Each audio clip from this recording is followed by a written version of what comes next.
The following audio supported podcast is intended for informational and educational purposes only and is not intended as medical advice. Please speak to a healthcare professional before making any treatment decisions. The guests on today's show were paid to participate in this podcast. Welcome back to Thal Pals, the Alpha Beta Revolution.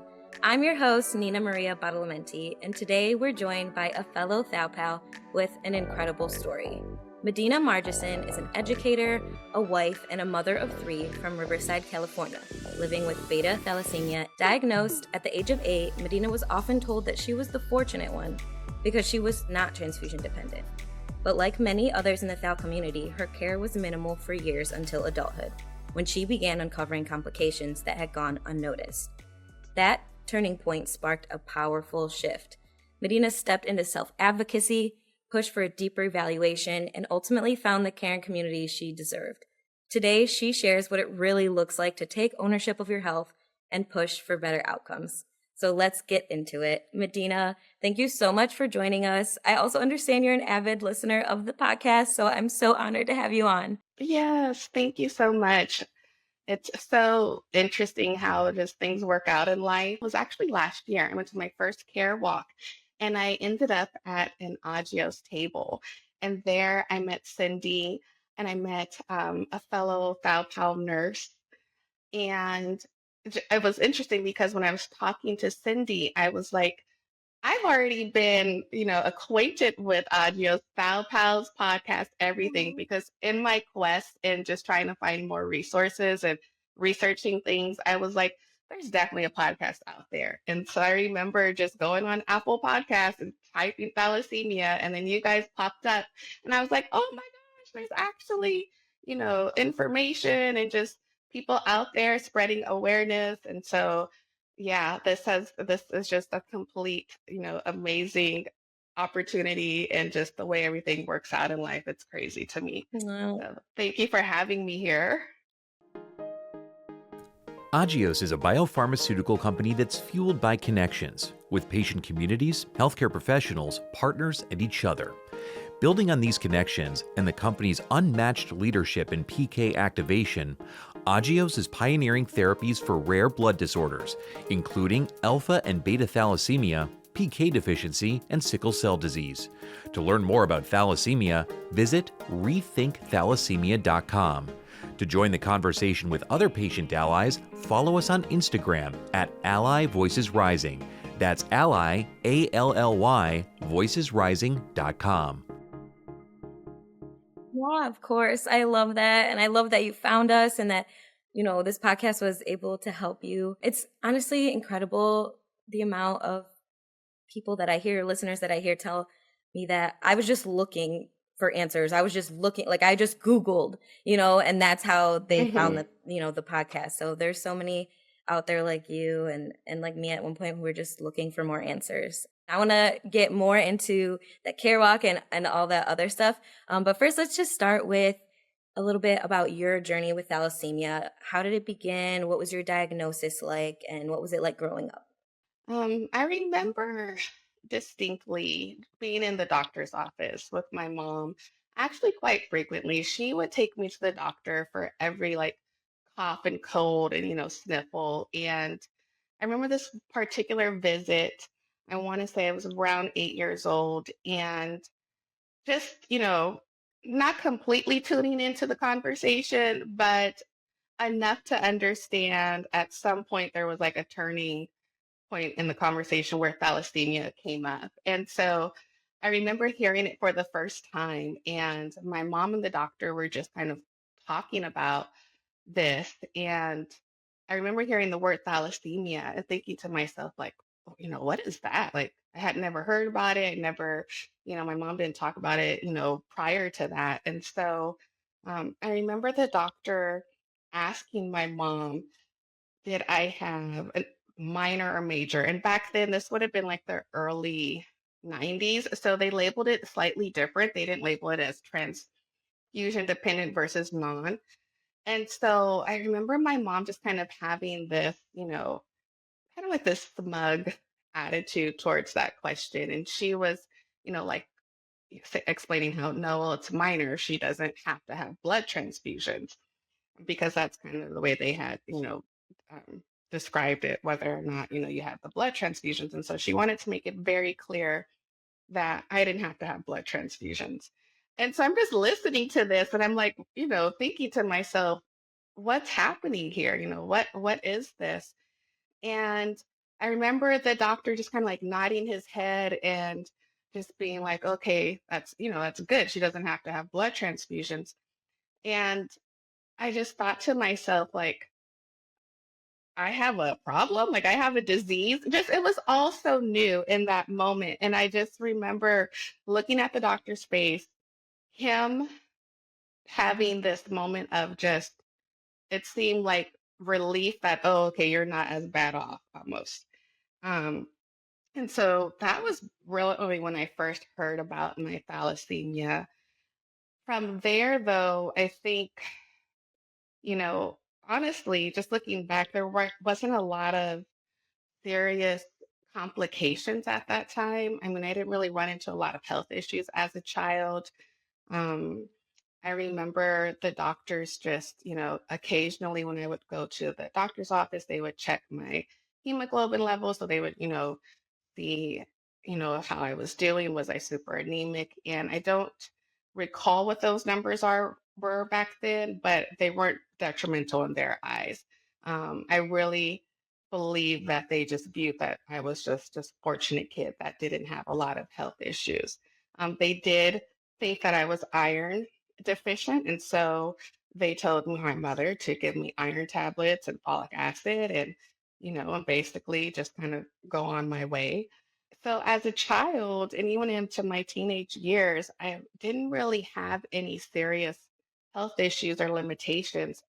I mean, I knew that from a certain, standpoint, physically, I wasn't as energetic and active as other kids at school, but it wasn't something so noticeable. Like during PE, I wasn't just sitting on the sidelines, I was still participating, but I could feel it in my body that, that lethargic or fatigue feeling would come on. But again, there wasn't a lot of issues I was having until I was about 10 years old. And then that was a really huge moment in my life and my mom's life as well, um, because I was hospitalized for my thalassemia. I remember I was, playing outside with friends. I had a friend, they were chasing me, and I think we must have been playing tag. And all of a sudden, they tagged me. And at that moment, like, I blacked out. I can't tell you what happened next. I'm assuming my hemoglobin had just been kind of going downward and to the point where I was just, must have been in a low state because that game of tag just like knocked me out. And so I remember coming to, and my mother is just hovering over me and just kind of, you know, panicking. And she's like, we have to take you to the hospital. And so we go to the hospital and they keep me there. And that's when, they do all the blood tests and they're like, okay, your daughter is severely anemic and her hemoglobin is very low. We may need to consider a blood transfusion. And I remember my mom just being like, no, we're not doing a blood transfusion. There was this moment of like intense fear for me because I'm like, that sounds very scary. I've never had a blood transfusion. My mom's scared. She's saying no. And then I remember family coming to visit, and one of my aunts was like, no, you can't get a blood transfusion. They're unsafe. And so I think there was still a lot of fear just surrounding blood and just the risk. And I had never had anything like this. And so my mom was like, let's just monitor her. And at this point, I'm in the hospital. I'm like day two, and my mom's just trying to like take her time, see if I can just naturally improve on my own. And fortunately, I did get better over the next few days, but there was a lot of pushback from my family. They did not want me to have a blood transfusion. And I didn't want one either because, now I'm internalizing these feelings and, these worries that they have. And so it was really a scary time. And I remember thinking that, thalassemia is a little bit worse than I had thought it was because, although prior to that in doctor's offices, they made me feel like I was very fortunate. I was one of the lucky ones. I didn't have to have this treatment. I wasn't considered transfusion dependent. My family on the other side would be a little bit more melodramatic. So even though medically doctors were saying, okay, let's just give her supplements, my family was more of the thought of, Medina's, very, almost very sickly. And it was interesting because it was such a dichotomy. Like in the doctor's office, my mom would have this smug attitude of, no, she's fine. But then with family, and it was like everyone's rallying, around me, let's watch over Medina, let's make sure she's eating iron-rich foods and doing all of these things. And so it was a very mixed message I had growing up until that turning point of being hospitalized and realizing, oh, okay, this is actually more serious than I had realized. And the interesting thing is when I was discharged, there was no follow-up. There was no like, okay, um, maybe we should start, maybe there should be transfusions on a regular basis. There was nothing. It was like, you dodged a bullet, so to speak. Or I mean, I know it's a little dramatic, but that's just how I was treated. It was like, okay, you got out of this and you're doing okay. And so that's literally how it was for a very long time. There was only one other time I was hospitalized, and it was when I was 19 years old. And this time I knew going in because I felt my body. I felt the fatigue. I felt the heaviness. I felt my energy just feeling drained. I looked pale. And so I had checked my own self in the hospital at 19. I remember telling the doctors, I think it's my thalassemia. And of course, doctors have to do their due diligence. So they went through this series of tests. They even gave me a spinal tap to check if I had meningitis, which was like extremely terrifying. Um, and I remember after all of these tests came back, the only thing they could come up with is, oh, your hemoglobin is extremely low. It's like at a 6. Wow. And um, yeah, it's your thalassemia. And I knew that going in. And then again, though, I stayed there for a few days, discussions of blood transfusions. But at this point, I was adamant I didn't want one because I was scared, and so I knew like, okay, I've gone through this before. I know I can get through it again. And so I didn't get a blood transfusion. I got discharged once I felt better. And, that was it. There was no follow-up. There was no, oh, maybe you should see a hematologist. It was Wow. done. And so that was literally my experience for the majority of my life until a few years ago. Yeah, I can't imagine what that must have felt like and to hit those lows and have that low hemoglobin and not get transfused and to work through that. And just scary to not fully be seen, I think. You kind of touched on it, but after those low points, the doctors still didn't give you any type of guidance on how to manage through your thalassemia. No, I feel that when there's an absence of knowledge, we kind of create our own stories. I saw my mother creating her own story. I don't think there was a lot of information on thalassemia and its long-term effects back then because, you know, in the 90s, that's when I was, through adolescence and young child and trained teenage years. And so there just wasn't a lot of information from my understanding, and I had a history of um, relatively decent health. I wasn't having CAT scans done or, ultrasounds done like I do now to check my organs. I wasn't having my blood checked regularly. And so what they saw in front of them was a child still hitting milestones. Like physically, I seemed okay, my outward appearance, and only being given vitamins.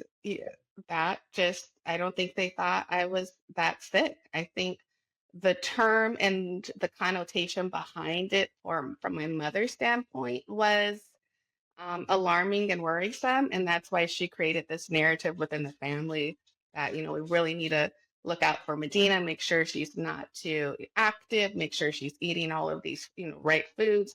But I think a lot of that was, my mom's a kind of back then like a kind of like a drama queen back then. And so then there was that other side of her in the medical office where it was like, oh, my child doesn't even require that type of treatment, she's okay. So it was just really a very mixed message, and I don't think doctors had a lot of information. Yeah, sounds very confusing, and I can't imagine what that was like. You also talked about this fear around blood transfusions that your family had and that kind of was passed on to you. Where do you think that fear came from, and how has that changed throughout your life? There wasn't anyone in our immediate family that really struggled with illnesses. And so treatment to that extent was just not something that we had seen. Um, I think too, being in the early 90s, there was still a lot of fear factors behind transmitted diseases through blood. I come from a family where I had a few relatives that were part of religious organizations that didn't believe in blood transfusions. And so there was just all of these different, ideas and, mixed feelings about it. And so, um, it just was something where it seemed almost in their eyes like could potentially be more harmful than good. And then just the thought of it, like having an IV running through your body and this, package Right. of blood going through you. And it's like a complete stranger. You don't know who they Mhm. are, where it came from. So you kind of like create these stories in your mind and you make it something bigger than what it actually is. And so I think just the lack of knowledge and awareness that my family had behind blood products and the safety of it and all of those things, they didn't take the time to find out or ask the right questions. But those fears stuck with me my whole life. And so I honestly, though, despite being hospitalized a couple of times, I thought I was the fortunate one. I thought I was lucky because I didn't have to go through as much as I knew other people were. I didn't really have to deal with the idea or thoughts of blood transfusions. But of course, that would change. And now, I am a recipient of blood transfusions. And initially those fears were still there. A lot of the fears I internalized as a child. I remember having to ask like every nurse, every doctor, like, is this safe? Am I going to be okay? Am I going to have a reaction? In the beginning, it was really hard. And especially when you become transfusion dependent, and in my case, again, later in life, y- I spent the majority of my life never having to receive blood on an ongoing basis. And now I'm dependent on it in order to, live a more healthier lifestyle. And so that's a lot to wrap your mind around. Totally. Yeah. Like I started getting transfused at 40 years old. And so I spent 40 years of my life, without this treatment. And now you're saying that at least for the first year to 2 years, we need to chronically transfuse you. Wow. And there was no moment of like, let me think about this. It was like, do it or don't. But if you don't, you see where it's headed, Hmm. you have to do it. And there was no argument. Like, I didn't have an internal conflict about whether or not I was going to do it. It was just like the way it came about so suddenly. And it is scary. Like, your first few transfusions, like, it's scary. This is not, it can be very daunting and very scary. But today, at this very moment, I feel a lot more grateful. And a lot of those fears have diminished. And now it's just been replaced with a lot more gratitude because I think about people that have transfusion dependent anemia, and it's like without donors who do this out of the kindness of their heart, the only reward they get is just knowing they did something good for someone else. And Hmm. it's like But that's so amazing that people take out the time and they're willing to give a part of themselves to help another human being. And if we did not receive these blood donations, a lot of us would have very, very different outcomes. And it just would make this disease unbearable, quite frankly. And so, yeah, my idea has definitely shifted, and I'm just a lot more grateful for the blood products now. Yeah, absolutely. I think that's really relatable.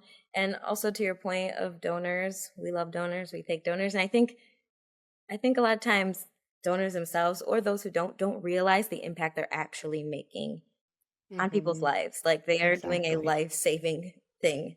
Um, Right. and I think, there is a lot of stigma around blood transfusions that I think we're working our way out of.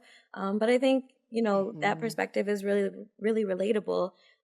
Especially, in past decades, there was a lot of misinformation. My parents, I'm transfusion dependent, so I didn't have a choice. And my parents, I think they were forced to take the time to educate and understood that it wasn't as bad Mm. as it was made out to be. But even so, even though they knew it, they felt the best way to protect me at the time was for me not to tell anyone else about it because they feared that Mm. stigma and they feared what people would think Yes. about me because I had to have those transfusions. Oh my So goodness. I You know what? I so appreciate you saying that. And that's going to be the moment where I cry because I told myself I was going to try not to cry. But I didn't even touch on that. And that's exactly what it's been for me. Is that stigma and Mhm. is initially it was the shame. I dealt with a lot of shame and a lot of secrecy. Mhm. To this day, I'm a lot more open and more willing, and I know there's nothing to be ashamed of or anything like that. And I definitely believe in the power of advocacy. At the same time, though, I struggled with a lot of feelings of, wow, I've become that sickly child. Now I need blood transfusions. And that sounds so intense and it feels so intense in the beginning. And there was still, you know, that those stigmas that I had to kind of break through those thought patterns of, what those stigmas kind of leave behind in people. And I didn't want to tell folks. I didn't want to tell my family, my friends. The only people that knew were my husband and my daughter. And I couldn't even tell, some of my close family members in the beginning. And when I did, to be honest, they weren't supportive. I actually had one family member who's so opposed to the blood transfusions. They told me I would be better off foregoing treatment. And, if I pass away early, then that would be okay because I could just reunite with my family in heaven. They told me I should do that rather than get a blood transfusion. And to my face, and I was really heartbroken because I thought, wow, the audacity to say something like that for one, but just also there's a lot of ignorance behind it too, and just a misunderstanding. And so, yeah, it's been hard. It's been really hard. And so I appreciate you sharing that because I remember telling the hematologist the hardest part this last couple of years of my, getting treatment and just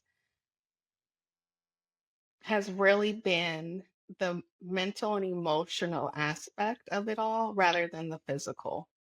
That's been the toughest thing for me in the last couple of years. But it's like, again, advocating and being in these social spaces with other people that understand and like having this, moment with you right now and just, being around people that want to support or who are living it or just are there for you. It just makes the biggest difference.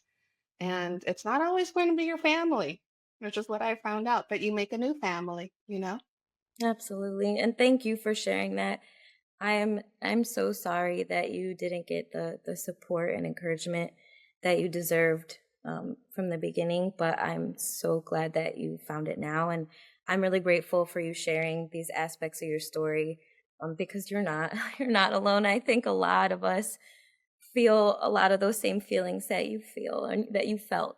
And I think there's a lot of Thal Pals out there too that need to hear it. So thank you for like taking this moment with me and opening up in that way. It's very powerful. Okay, so all of this, through your journey, the doctors clearly weren't very concerned. They said you were lucky, right? Kind of just wait it out, wait through your complications, sort of almost wait and Hmm. deteriorate, which is a horrible advice. But then you Hmm. had a turning point in your thalassemia journey. Hmm. Can you tell us about that? So I remember when I was about 35 years old, I had gallbladder surgery. And I remember I was recovering from the surgery. I was still in the hospital, and the doctors were doing their rounds. And so one of the doctors comes in and he says to me, he's reviewing my chart, he's looking at my CAT scan, and he says, very casually, very nonchalantly, we noticed that your spleen and liver are enlarged, and your spleen has multiple cysts on them. And we believe that the cysts are benign, but this is what we found. We think it's from your thalassemia. And he kind of just leaves it like that. And so I'm laying in the bed, recovering from gallbladder surgery. My spleen and liver not on my mind or anything. And so it was just very shocking to hear this. But I'm going based off of his energy, his demeanor, and his demeanor is very just, nonchalant. Like, you know, this is what we see, this is what we believe it to be. It doesn't look super serious. FYI, now you know, kind of thing. And so I didn't ask a lot of questions. I just was like, well, I guess I just didn't know what to feel in that moment. But from that surgery and from those findings, I did begin seeing a hematologist. And so I remember seeing a hematologist for the first time months later and being excited, like, okay, I'm going to, see a hematologist and, let's see what comes about from this. Saw the hematologist and very nice, doctor, runs his own series of tests. And at this time throughout my life, I want to say my hemoglobin's average was maybe between, high eights, low nines. So this is just my baseline. Okay. Um, this is the question that irks me. Even to this day, I don't get asked it as much, but in the medical setting, being asked about fatigue, like, are you experiencing fatigue? How do you feel? And it's like, for me personally, when you've grown up and compensated at a low hemoglobin, like, I don't have nothing to compare it to. So, you know, for me, it was like, this is all I know, so maybe I am constantly fatigued, but this is all I know. And so I could never give a direct answer to that question. And he was really asking me that, like, that was what he was going to use to kind of gauge further treatment. But, at this point in my life, I'm working full time, I have a family. So I'm just going through the motions. I've learned how to manage thalassemia to the best of my ability. The fatigue question is not a good question. I don't like it. Don't ask me about fatigue. But anyways, he's looking at my blood work and it's nothing that's super serious again. It's not like I'm in the sevens at this particular hospital. You have to be below 8.0 to get a transfusion. And so for me, it was like, you're not that. So he looks at my blood works, asks me how I'm feeling and says, well, you seem to be doing okay. We'll see you in 6 months and we'll just do routine blood work. And so I leave thinking, in a way, I feel relieved, like, okay, the enlarged spleen and liver was not really addressed, but I would come later learn that it's due to a process in the body called extramedullary hematopoiesis.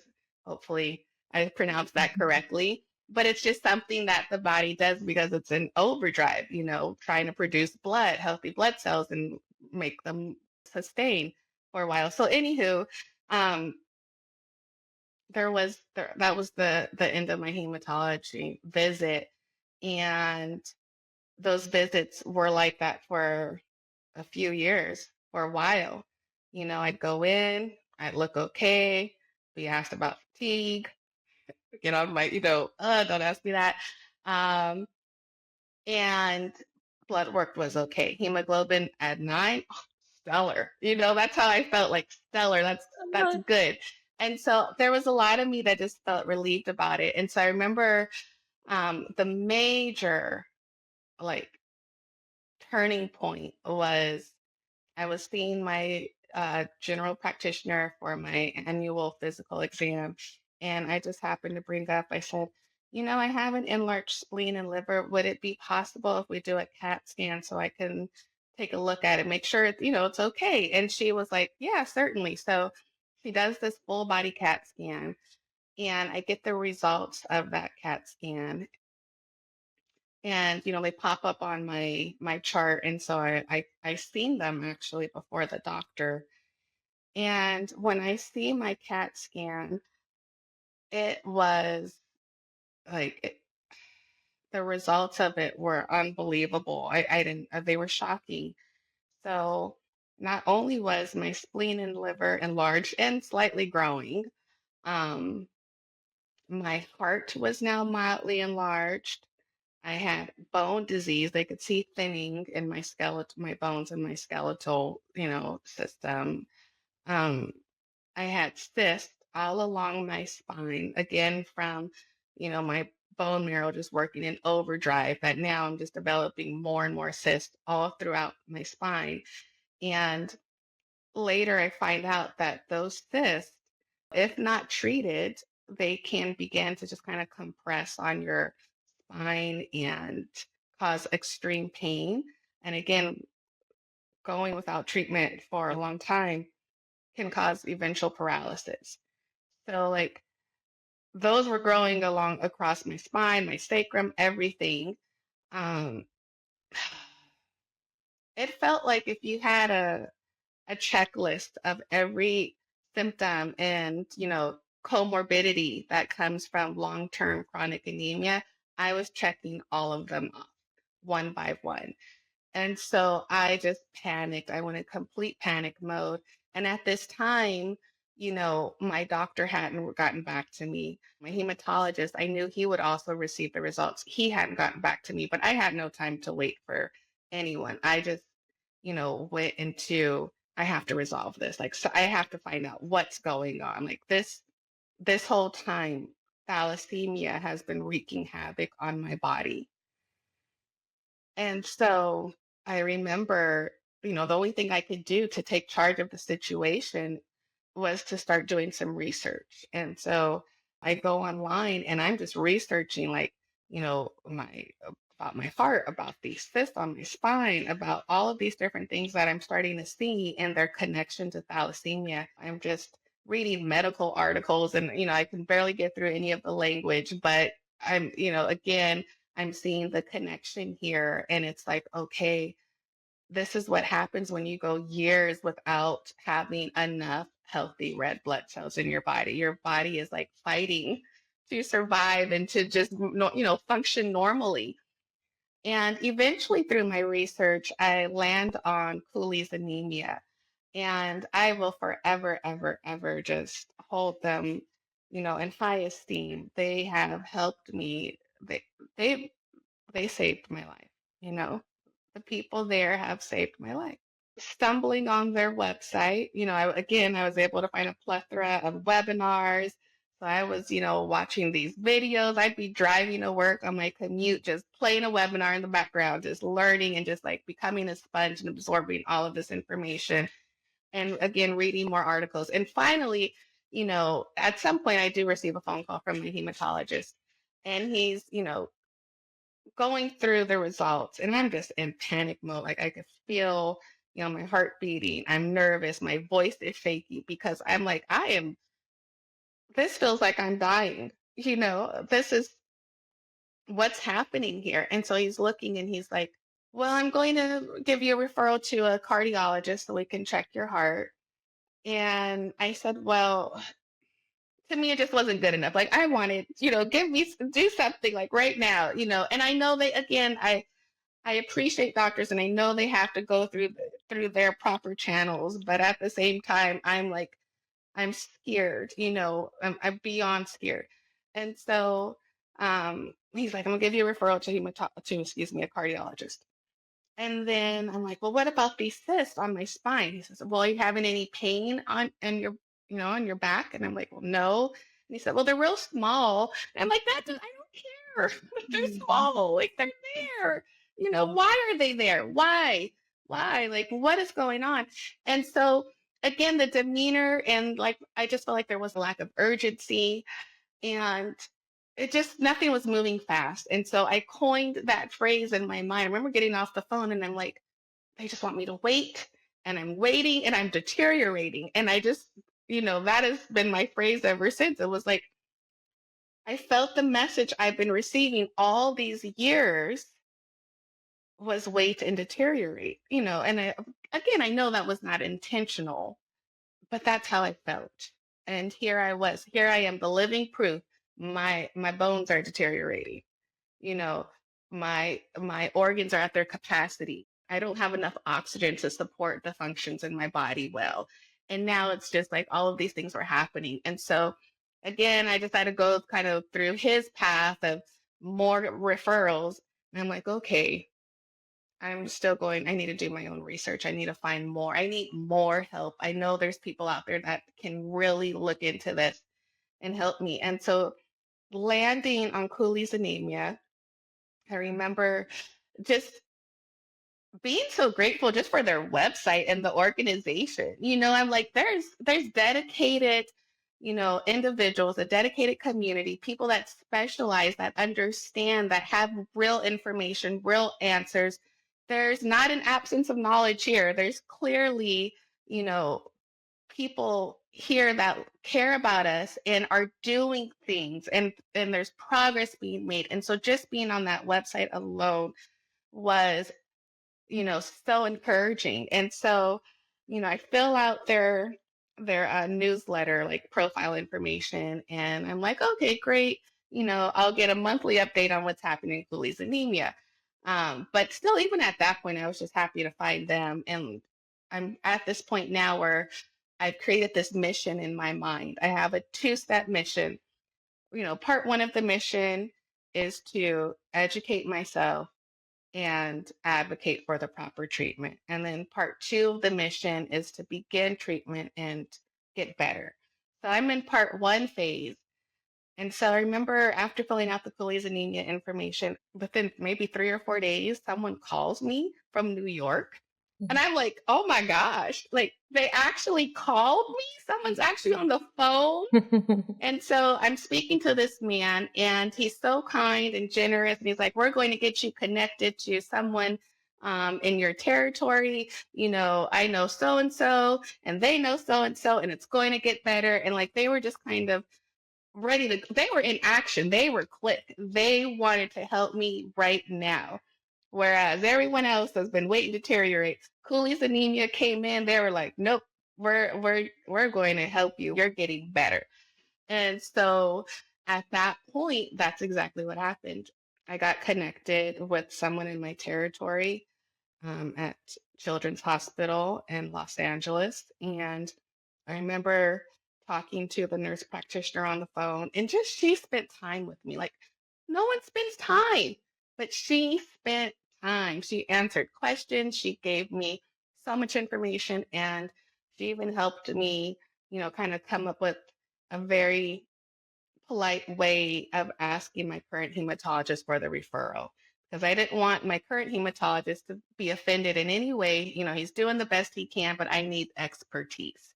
And so I did ask him for that referral. He said yes. I think honestly, to this day, I think he's happy that I'm being seen at Children's Hospital because he knows that they have, a team there of experts that really understand this disease.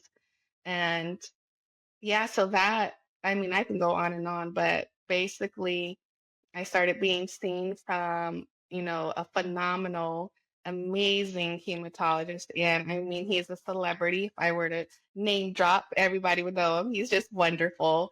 Um, and I remember my first visit with him, it was over 2 hours. What doctor spends 2 hours with you? Like, Wow. that never happened to me before. And so he spends 2 hours just teaching me, teaching and explaining and sharing all of these wonderful advancements in medicine for thalassemia and just where it's headed. And he says to me, "You came in at the right time. Mm. You're the patients we want to find because there's so many of us who have gone years, my case, decades, without being properly treated." And so he says, you know, you can live a normal, well, excuse me, I'm going to take out the word normal, but he basically was like, you can live a healthy, long life. Your lifespan can be just like the general population with the proper treatments. I just was so relieved that finally this was going to be, I was going to be seen. I was being seen. I was being heard and I was being looked after. And now he was also advocating for me too. So um yeah, so that was the major turning point. Medina, Yeah. that's incredible. I'm so glad that you took those steps and you didn't take good enough, you know, and what you were, the options you were given, and that you pushed and you advocated for yourself. And I have to ask, it seems like that starting point for you advocating for yourself was asking for those additional tests. What made you ask for that? Especially when they said, there's no concern. A lot of it, everything that's happened along my journey within this disease and just in life in general, I think a lot of it has just been led by, not only just my intuition, but just God's spirit. Um, and so, and I'm also someone like I would love to just dig my head in the sand and not go through this and not face it. It's so scary. But where does that get you? And so even when they were like, well, we think everything's benign. I mean, I had already had my gallbladder removed and I just felt like these things need to be managed. They need to be looked at. Clearly, thalassemia is doing something in my body more than doctors believed. And so for me, it was like your liver and your spleen are very important organs, especially your liver. I just knew we need to take a look at this. We need to make sure everything's on the up and up. And it was on the down and down. So I'm so glad that, that I asked for that because I don't think I'd be seen today. I think I'd be on that same twice a year visit with the hematologist, over 8.0 hemoglobin. How's the fatigue?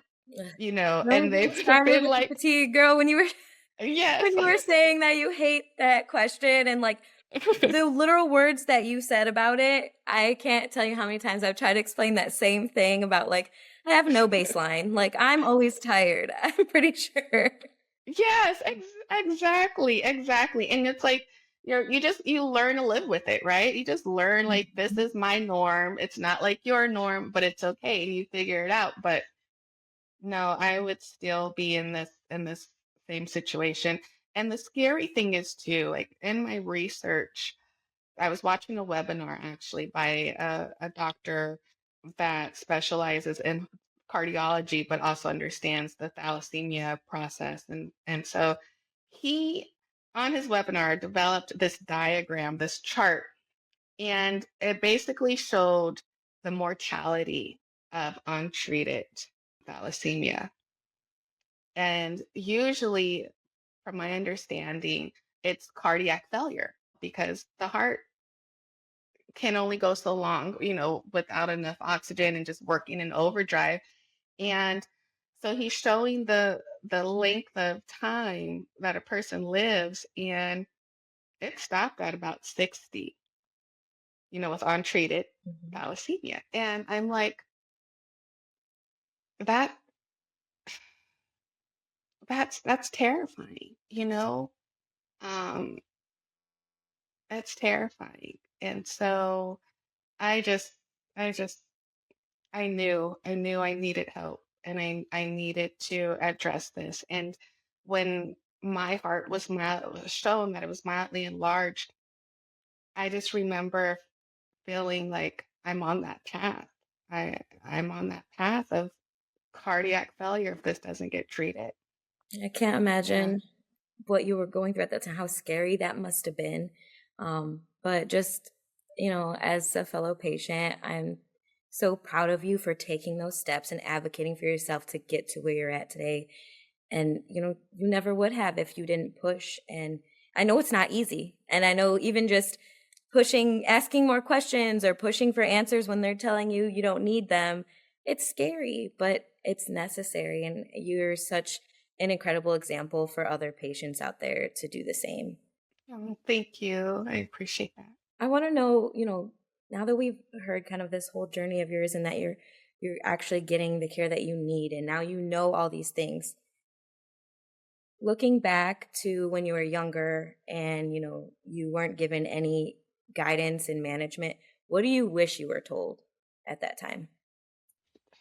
To be really honest, I sometimes, and maybe some people will be able to relate to this, and I know it's a very honest answer. I don't think that my family would have been able to take care of a child that needed constant treatment. Maybe that's the reason why my mother was always like, no, she's fine, to the doctors at least. I don't think my caregivers would not have been mentally equipped, emotionally equipped to actually care for someone who needs ongoing visits to the doctors, who needs ongoing blood transfusions, who needs, medication to now chelate the iron that's accumulating in the body. They weren't going to be able to do that, Nina Maria. They weren't.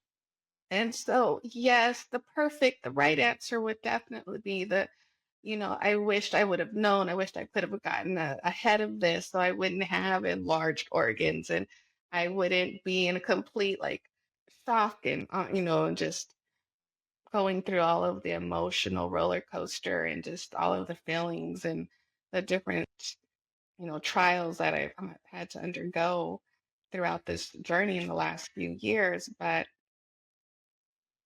at the same time, I don't think people would have been able to really care for me. So, I mean, the very honest answer to that question is I don't think that my family would have been able to care for a child who needs ongoing treatment and management. Um, the idea behind going every 3 weeks for blood transfusions and then, needing ongoing medication to now chelate the iron that's accumulating, that would have been overwhelming. And I don't think they would have wanted to do it, nor do I believe they would have been, regimented enough to just make sure I maintain that treatment. And so, yes, in a perfect world, I would say I'd love to have been able to know this as a child and be able to break through those barriers of all of the fear and the stigma and just have a support system as a young girl to just help me navigate this lifestyle rather than it just being thrusted upon me, all of a sudden. But looking back, as I thought about it quite a bit, I just don't think my family could have actually handled it. And I may, in some ways, have been potentially worse off. And so I feel like me getting the treatment happened at the right time. Thank you for being so real and honest with that answer and with all of them. You mentioned earlier in our conversation that you found a family in the thalassemia community. Tell me a little more about that and what the Thal community means to you and how it's impacted your life. Yes. So in my search of just trying to find community and find others that are experiencing some of these things, I, went online first and, you know, lo and behold, there were tons of online communities out there that just are of thalassemia patients and caregivers. And so that began my starting point. And being able to just kind of open up even on those communities um, was really just, it made me feel so much more comfortable and allowed me a space to be vulnerable. Um, and then I remember a flyer showing up on Cooley's Anemia about a care walk. And I was like, wow, if I could attend a care walk, oh my gosh, that'll just be like phenomenal. I'll actually be in the presence of other people that are going through this and who are just, who are living this experience, but they're also thriving. And I just wanted to be around that, even if I didn't talk to no one, I just wanted to be there in the mix. And so I showed up to my first care walk in San Diego, and it was just such a heartwarming experience that was filled with, lots and lots of encouragement. And I just had so much gratitude that people take the time to be there to support us. And so it was a really just amazing moment for me. And then again, I that's where I saw, representatives from Agios and just talked to other families. And so that was really inspiring for me. And so that just motivated me and it just kind of gives me that extra push getting through this because there's, those tough moments where it's hard. But then at the same time, I know that there's other people that are rooting for you and so that makes it a lot easier. And fortunately, I've even been able to connect and make some friends along the way. So that's been really, really good. Amazing. We love that. What do you want to see for the Thal community, including all types, transfusion dependent and non-transfusion dependent? I think the biggest thing that I want other people to see and experience is, for one, educating yourself, educating others, and advocating for yourself. And just really building that community no matter where you fall along, the thalassemia experience. There's a lot of people that are non-transfusion dependent, but still have a lot of symptoms and, may also be feeling isolated at times. And so I think for one, just being seen and being heard makes such a big difference. And so let's all just kind of come together and be there for one another. And through it all, you it's also, wonderful to see that there's been so many advancements in our healthcare within thalassemia, and there's so much to look forward to. And so just try to continue to be resilient and hopeful and optimistic because things are getting better. We're living proof of it and we're not alone in this. We're stronger together. So, That's beautiful. I 100% agree. And then lastly, for any listeners out there who just heard your story and they're thinking, man, I really relate, or I feel exactly how she felt before she got the proper care and they're in that place, what's your advice to them on how they can advocate for themselves? I think the first thing you have to do is ask the tough questions to your doctor. Whatever's coming up, you just ask. If you're not getting the answers or the information you need, then be willing to ask for a new doctor or keep pushing until you get that information you need and the treatment you deserve. And I'm going to always bring people back to Cooley's anemia because sometimes you just don't know. I simply went on Google. I did not know. I did not know where to get information from, who could help me. But eventually I got the help I need. And if you're really kind of stuck and just don't know where to start, Cooley's Anemia is a great place. They will actually get you connected with someone. But in the meantime, don't give up. Ask those questions to your providers, get family involved, get friends, someone you trust involved, and keep pushing until you get the treatment that you deserve. Awesome. Medina, you are amazing. Thank you so much for being on and just sharing your story with such authenticity and honesty and strength. Your journey is so powerful, and it's a reminder that stable doesn't necessarily mean fully supported, and Mhm. that self advocacy can change everything. And thank you to our listeners out there. If you're living with thalassemia or caring for someone who is, know that you are not alone and that asking questions and pushing for answers and building a care team matters. Thanks again for listening, and if you enjoyed the episode, be sure to subscribe and share it with someone who you think would benefit. Don't forget to follow Thal Pals, the Alpha Beta Revolution, wherever you get your podcasts. Until next time, keep learning, keep advocating, and keep showing up for your health.